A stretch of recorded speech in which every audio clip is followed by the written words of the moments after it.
আরে দিদি ভাই আসবো? লোকের ঘরে ঢুকতে হলে যে নক করে ঢুকতে হয় সেটাও শেখোনি ভদ্রতাটা। না দিদি ভাই, আপনার ম্যানেজার তো বললো যে দিদি ভাই কে ম্যানেজার? ঘরেতে আছে। কে ম্যানেজার? ওই তো আপনার ম্যানেজার, কোথায় সে? ওই তো ফাঁকায়। ওর কথা আর বলবো না। ওর শুধু কি আর বলবো, ও শুধু টাকা গুনতে ব্যস্ত। ও আচ্ছা দিদি ভাই, যেটা বলছিলাম, কি? বলছি আপনি কি কোথাও প্রোগ্রামে যাবেন নাকি? হ্যাঁ, আমি একটু প্রোগ্রামে বেরাবো। আচ্ছা, আমি সামনের বছরের জন্য এসেছিলাম। কি সামনে বছর? এই বছরে এই প্রোগ্রাম করে আমি সারতে পারি না, তুমি সামনে বছরের জন্য এসছো? সত্যি তোমাদের আর কি না, বলবো। ম্যানেজার বললো, আপনার ম্যানেজার বললো যে আরে ম্যানেজার ও তো পাগল একটা। ও শুধু টাকা চাই, আর কিছু বোঝে না। গান তো আমি করবো, ও কি করবে? ও শুধু টাকা গুছিয়ে নেবে, ব্যাগে ভরবে। না দিদি, আপনি হাসালেন যে ও টাকা গুনবে, আপনাকে কিছু কি দেয় না? আপনি তো আমাকে দেয়, আরে কষ্টটা তো করি আমি। ও তো শুধু গুনে নিয়ে বেরিয়ে পড়বে। আমার পিছন পিছন একটু ঘুরঘুর ঘুরঘুর করবে, দাও টাকা দাও। আপনি তো সব। তা বললাম তো।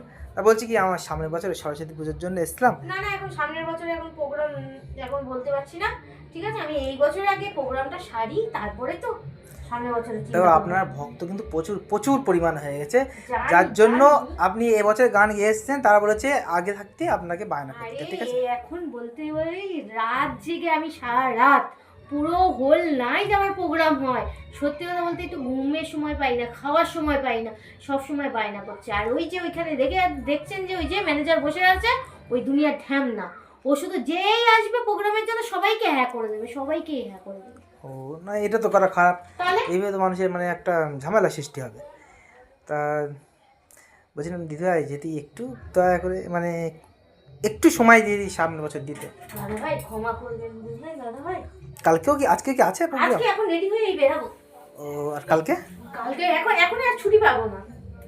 এখন এটা কি মাস? এখন ফেব্রুয়ারি মাস পর্যন্ত চলতেই থাকবে, বুঝলে? আচ্ছা, তা একটু যে চেষ্টা মানে না আমার। দাদা ভাই, এখন হবেই না। তারপর রিকোয়েস্ট করো না, মাথা গরম। এমনি কালকে সারা রাত ঘুম নেই, প্রোগ্রাম করেছি সারা রাত ধরে। আর সত্যি কথা, আমার এখন বেরিয়ে যাচ্ছি। রাত যে কটায় ঢুকবো কি ভোরে ঢুকবো তাও ঠিক নেই, বুঝতে পারছি। আচ্ছা, কালকে কি আছে? এখন বলছি তো তোমাকে, কথা বললে তুমি বোঝো না। আমার এখন ছুটিই নেই, আমি খাওয়া নেওয়ার সময় পাই না। আমি কখন বাড়িতে আসবো তাই জানি না। ও আপনি নিতে চান না, আপনার ম্যানেজার নিচ্ছে, অথচ হ্যাঁ। আর আমরা ভাবছিলাম যে একটু কষ্ট মানে যদি যায় রাজি হয় দিদিভাই প্রোগ্রামের জন্য সামনের বছর, হ্যাঁ। তাহলে একটু মানে সামনের বছর কমানোর আমি চেষ্টা করব। পরে চিন্তা ভাবনা করে রাখবো। ওর কাছে আপনার ফোন নাম্বারটা দিয়ে যাবেন। আচ্ছা আচ্ছা, আমি আপনাদের সঙ্গে মানে কথা বলে নেবো, ঠিক আছে? তাহলে আমি আশা, তাহলে আশায় কিছু, আচ্ছা আমরা আশা আছি। আশায় থাকতে পারে, হুম, ঠিক আছে। তো ওই ম্যানেজারের কথা শুনে ও যেন আচ্ছা বলবে হ্যাঁ আপনি সেই কথা দিয়ে নাচতে নাচতে চলে যাবেন, আচ্ছা আচ্ছা, আর আমিও চলে যাবো, আমি কিন্তু তা না। ঠিক আছে। তা বলছি যে যার সময় একটা কথা বলছি, বলছি আপনার রেট মানে একটু কম যদি গান। কি? ওইটা কি বলছো? ওজন আমাকে 2 পয়সা বাড়িয়ে দিও। সত্যি কথা বলতে কি, তোমরা যা দাও আমি নিজেই জানি না আমাকে কত টাকা দাও। ওই যে বসে রয়েছে, ও ও জানে সব। ও সব কি করে আমাকে যেটুকুনি আমি গান করি আমাকে টাকা ধরিয়ে দেয়। ওই 5,000 টাকা দেয় ওজন আমার জন্য। আরো এই বছরে যা রেট আছে আর একটু বাড়িয়ে দিও তোমরা। আর আমরা ভাবছিলাম আর একটু মানে গেলে না একটু কম হবে। না, আমি গান করি, আমি নিজেই টাকা পাই না। তারপর ওরা কারাকুরি করে খেয়ে দেয় নেয়। তারপর আর একটা রিকোয়েস্ট আছে, আপনি গান বেশি করেন না, কম করে চলে যান। বুঝতে তো পারো, সারা রাত ধরে গান করি। আমারও তো নিজের একটা শরীর, আমি কি করে আমার মানে সারাক্ষণ এই গলাটা নিয়ে চেল্লাতে হয়। আমার বাড়িতে গেলে গলা যন্ত্রণা করে, আমি আর পারি না। তাই দর্শকদের যতটুকুনি না করার মতন সেটুকুনি করি। এই আমার তো একটু এই demand গতবার বেশি। এই যে করলে যে মানে কিছু কিছু মানে বয়স্ক মহিলারা মানে মা, তারা বোনেরা তারা বলছিল যে একটা রিকোয়েস্টে গান করতে, মানে আপনি কি করেননি গানটা? আমি করিনি, নানান রকম প্রবলেমে, বুঝুই তো সবসময় আর ভালো লাগে না। দর্শকরা তো সেটা বোঝে না, আমার কষ্ট বোঝে না।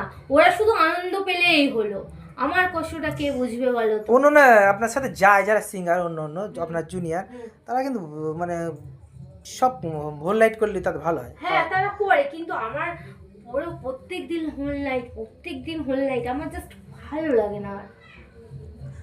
আচ্ছা আর ওই যে দেখতে পাচ্ছ ও প্রতিদিন প্রোগ্রাম ধরে রাখবে, আমাকে একদিন রেস্ট দিতে দেয় না, ও শুধু টাকার হাই। তাহলে আপনার নাম্বারটা কি পাওয়া যাবে? আমার পার্সোনাল নাম্বারটা দিতে হবে?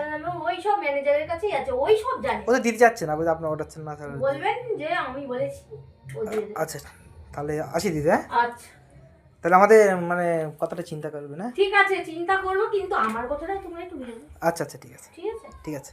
একটু রেটটা বাড়িয়ে দিও, ওদের জ্বালায় না, ওরা সব কারাকুরি করে কিনে আমাকে এই ধরিয়ে দেয়, দিদি এই আছে নাও, আচ্ছা ওই দিয়ে আমার চলতে হয়। ওদের জন্য একটু বাড়িয়ে দিও, আমার দিতে হবে না, আমার জন্য বাড়িয়ে হবে, ওদের জন্য তো বেরাও। কেন এইবারে তো মানে প্রোগ্রাম করেছে, এইবারই তো ওরা নিয়েছে 45,000 টাকা নিয়েছে। ওয়াইগুলোর সাথে আমি জানি না কত কি দিয়েছে, ওরাই জানে, ম্যানেজারই জানে সব। তা আপনি কত 45 আপনি কত পেয়েছেন?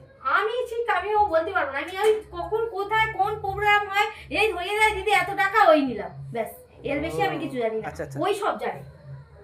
আচ্ছা বুঝতে পারছি। আচ্ছা আসতে তাহলে দিদি, হ্যাঁ? আচ্ছা আচ্ছা আসবেন। আচ্ছা আর শুনুন, হ্যাঁ ঘরে ঢোকার আগে নক করে। আচ্ছা ঠিক আছে সরি ঠিক আছে দিদি, আসছে। ঠিক আছে আচ্ছা আচ্ছা আচ্ছা।